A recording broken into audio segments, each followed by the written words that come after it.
I think the whole House would like to thank those involved in the incredible training that is going on. Mr. Speaker, before I entered this House, I had responsibility for fighting for justice in The Hague for victims of Serbian aggression. Does the Prime Minister agree with me that when the war in Ukraine is over, Putin and all his cronies must stand at The Hague and face justice? Prime Minister.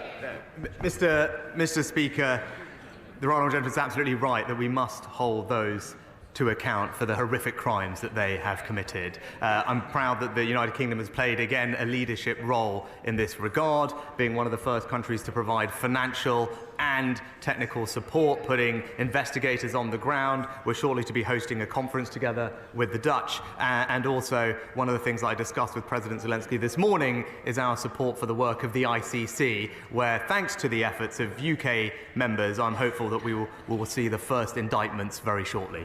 Keir Starmer.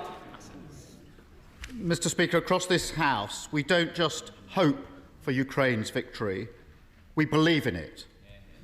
And part of that victory must be Ukraine's reconstruction.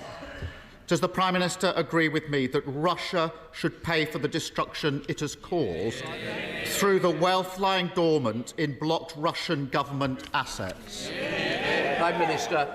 Mr. Speaker, we are the third largest humanitarian and economic donor to Ukraine, £1.4 billion of support that we have provided through direct grant assistance and guarantees at multilateral lending organisations. And again, the House will remember we took a lead in imposing economic sanctions on Russian entities, including individuals and state-sanctioned assets. We've ensured the provision of funds here will be put in a foundation for reconstruction in Ukraine, and we are currently working with international partners through the legal process to use those assets to fund Ukrainian reconstruction. Of course, that's something that we all want to see, and we're working with our partners to achieve that.